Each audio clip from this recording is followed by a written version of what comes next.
So next up, we have Pure Polish Products by Andy Vaughn, who's the owner. Andy's a Ben entrepreneur and style enthusiast. Andy Vaughn quickly fell in love with the all-natural, non-toxic shoe polish and leather care line, joining the Pure Polish Products team in 2017. Last summer, he took the reins to bring the 24-item product line to the international level. What now, and what do they need to make it happen? Let's welcome Andy Vaughn. Thank you. Hello, everybody. Well, I appreciate you for having me here today. My name is Andy Vaughn. I'm co-owner of Pure Polish Products. We're an all-natural leather care and shoe polish company. We manufacture creams, pastes, and conditioners like those right over there in an array of colors right here in Bend. My partner Amanda and I make it all by hand, and we ship it to customers worldwide. So this is my 6th company, and my previous companies were in education, tech, and marketing. And I was CEO of a conversion rate software team that won Startup Weekend Corvallis in '09. And I've consulted with over 100 businesses on marketing and development. A year and a half ago, I was between companies living here in Bend, and one night I was playing poker with some friends, and we were comparing fancy dress shoes and watches. And I came across this gorgeous Swiss watch with a Berluti leather strap. I researched to see if anyone in Oregon carried this brand. Instead, I kept finding this gorgeous pair of shoes owned by someone here in Bend. And this picture led me down a rabbit hole, which eventually led me to Glenn Tibbetts, an analyst and director of a nonprofit over on the East Side.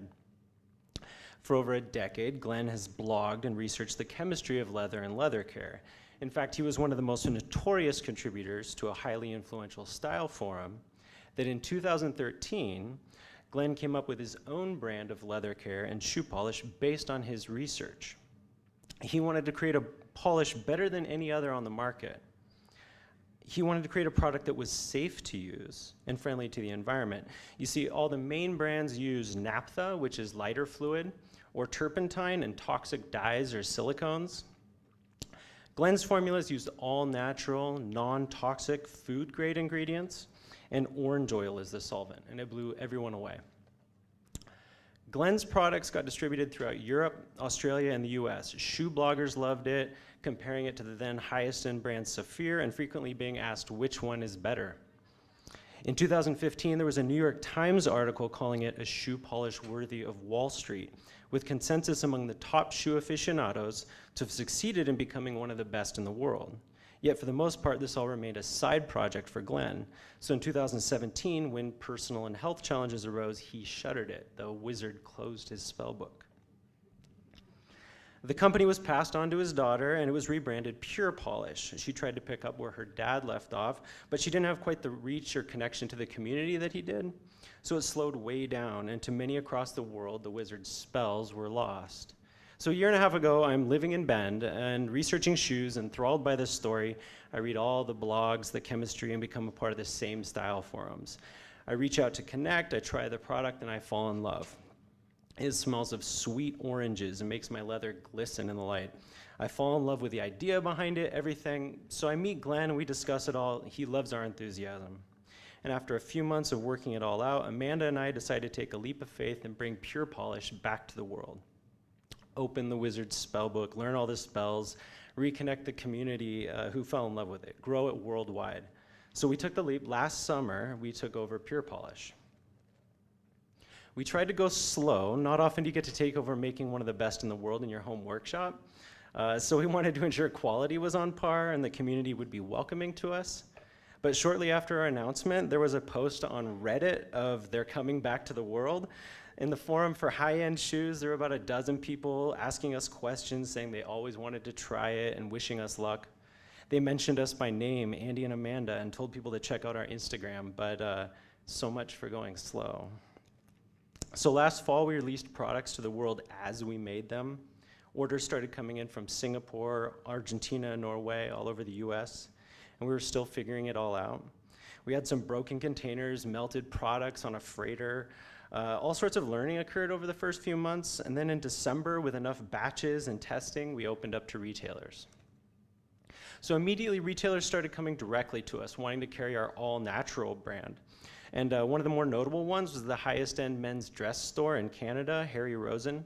They were looking to replace Allen Edmonds, the top US shoe brand's cream polish, with our polish. They loved our story, liked being able to offer all natural, and we got them. We also got a high-end shoe store in the Bay Area, one in Mexico, a few local boutiques, all passive sales through growing the community. But most notably for Amanda and I was that our big leap of faith was that the community would be welcoming to us.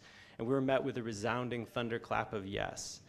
We sold to over 100 community members that had previously been a part of Glenn's community. And I got to meet and chat with some prolific shoe bloggers, makers, repair workers. And we got featured on a number of posts from influencers. And just a couple weeks ago, I got to send some samples to the organizer of the Shoe Shining World Championship. Yeah.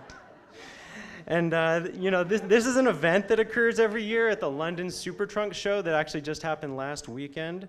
And where the best shoe shiners, shoemakers, and shoe artists compete to show off their skills. It's a highly publicized event, and we're already friends with some of the competitors, judges, attendees, now the organizer as well. But he already knew us by our first names. So, Pure Polish is quite amazing in its simplicity. It's all natural food-grade ingredients. We use coconut oil as our conditioning oil, which is antibacterial and antimicrobial. It also has the lowest rancidity rate of any plant or animal oil. This also means that the oils will stay better longer. It also means you don't have to worry about funk or rot in your boots or dress shoes, from sealing it up with silicones and creating an impenetrable barrier, or worse, letting the leather dry and crack and need to be replaced in a year. You can have your cake and eat it too. Nicely conditioned, good-looking products without worrying about funk or chemical smells. You can truly buy and use it for life using our product on your leather. And I know I've been mostly talking about shoes and shoe polish, but that's simply because that was the community that originally connected it and we had cloud. However, we offer care products for golf, equestrian, western wear, furniture, accessories, maker goods, vintage leather, and even vehicle leather. We've been sent pictures of our products being used on couches, old army jackets, rucksacks, vintage belts, and RV seats. Plus, it smells like oranges and comes from natural ingredients, so it completely changes the experience of cleaning and taking care of leather. People with terpene allergies can now protect their leather safely. And the opportunity markets are huge. According to Technavio's market analysis, the global leather goods industry will grow to $289 billion in annual revenue by 2023. And for shoe care alone, Kiwi Polish, which is owned by SC Johnson, they own about 53% of the market. They generate $310 million in annual revenue. Saphir, the premium shoe polish incumbent, they generate another $13 million in annual revenue. And if we look outside shoes, we're looking at well over $1 billion in annual market spend just in care products. Our competition is old. Kiwi was founded in 1906, Saphir 1920, and they are slow. Their recipes don't change. They use petroleum products, chemical dyes, lighter fluid, and turpentine as their solvent. Not natural, not green, not sustainable. We're young and fast and green. We can own natural in the consumer's mind. Plus, we have a complete sensory experience difference. Our orange aroma makes it no longer necessary to shine your shoes or care for leather products in the garage. Shine it in the living room, kitchen, bedroom, shine it together.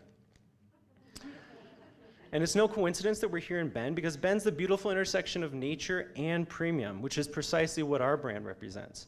We showcase this by utilizing Smith Rock, the Three Sisters, local lakes and rivers in our marketing. So we're disrupting a centuries-old industry here. We're aiming to bring together a few different worlds, and this is what Bend does very gracefully. Wild West with modern, outdoor exploration with tech, now leather care with nature. We see it, our fans are seeing it, and we're putting Bend on the map for many of them. So here we've taken this leap of faith and we've been met with gratitude. People are thanking us for bringing back an all-natural, high-quality option. Spouses and children are expressing appreciation that we're making something that smells good. And we still make it in our home workshop. Daily we engage with our community through social media and forums. We have a very organic marketing strategy based on testimonials and submitted user photos. Our product yields a very beautiful result, which helps our efforts very greatly. And we're using these inspiring visuals and the natural message to build an international tribe, summoning a Go Natural, Go Pure fan base. We foresee that by growing this Go Natural message worldwide, it'll help propel us in all the markets outside of shoes as well. So you can buy it direct from our website and from our retailers. However, our international fans in certain domestic areas have to pay a premium with shipping costs. So strategically, we're looking to expand our international reach, as well as get in many more domestic, like brick and mortars. Both help us reach these markets that currently have to pay a shipping premium. So we currently have 2 international retailers. We have samples with retailers and influencers in Sweden, Argentina, Switzerland, and Hong Kong. We're hoping to be in Australia, Japan, UK, and EU by next year. A single tin retails for $12.50, water-resistant $15, and a jar $25. Has a shelf life of 3 to 5 years, and depending on the product, can be used over dozens of applications. So we're at the stage now where we're ramping up our manufacturing, preparing for an increased retailer capacity. So if you're connected to any of our markets, we'd love to have you carry our products, or I'd be happy to come give a demo. Or if you'd just like to come up and smell the sweet orange, come up after the pub talk, don't be shy. We'll be selling some products, and I'll be happy to answer any questions. So thanks to the whole team at EDCO. We're generally grateful for everybody here in Central Oregon for helping us. Thank you. Okay, Andy, you got to show off your shoes here. Those are looking pretty awesome. Okay, you guys, as I was just listening to Andy, I was like, Andy's the Justin Timberlake of shoes. He's bringing sexy back to shoes, y'all. This is really exciting. Okay, so there are a few questions I'm sure you have. Roger. Great, Andy, can you tell us a little bit more about your manufacturing expansion? Yeah, so right now we buy all of our materials at retail, and so we are injecting some capital and going to be buying it at wholesale so we can start increasing our capacity. Right now we can still have a decent margin, and we're looking to increase that as we start getting bigger. So we're ramping that up. We have a high level capacity, but we're also looking at working with maybe some contract manufacturers down the road if we get some whale retailers who want to hit 100,000 units or something. I can't pour all that wax, so yeah. That's great. More questions right here. Is the market, I know you mentioned you're in it's used for all kinds of products, but it seems like shoe care is sort of dominating. Is that your primary buyer, somebody who has leather shoes? And it doesn't seem like people wear leather shoes anymore, unfortunately. So the potential for other markets, and do you foresee the shoe market being kind of the meat and potatoes long term? Yeah, great question, because our big leap of faith when we first got started was, would the market be accepting to us? We knew we had a market validated product, that the chemistry was justified. We wanted to make sure that we could go deep fast before we go wide. And we had connections with, like I said, people who work for like Gaziano Girling and the highest end bespoke men's shoe wear and the organizers of the World Championship. So we figure if we connect with them, it'll help us with just simply the way that social media works now with the influencers. When they're posting, and we had a guy just last week before he attended the World Championship post a picture of shoes with our product, saying he bought it retail, used it on a client, and then showed it off and said, this is not an ad, I simply love this product, it's all natural. And then he's going and meeting with all these other influencers. So this is the stuff that we can't really pay for down the road. So right now we're connecting deep before we go broad. Yeah. I think there was one back here. Was there in the lecture?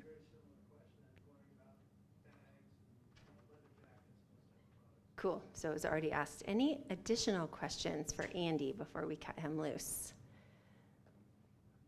One more. So you say your home workshop. I'm sort of envisioning the kitchen, or is there? So tell us a little bit more about that home workshop, Andy. Well, we have a house on the west side, and we've got a few different levels, and one of these levels offers the opportunity for a good amount of space for working with an office, a manufacturing space, a shipping space, inventory, and our ability to do all of it within a certain reach, just right there. So yes, it's a home workshop, but it's nice not having to expand too big too fast.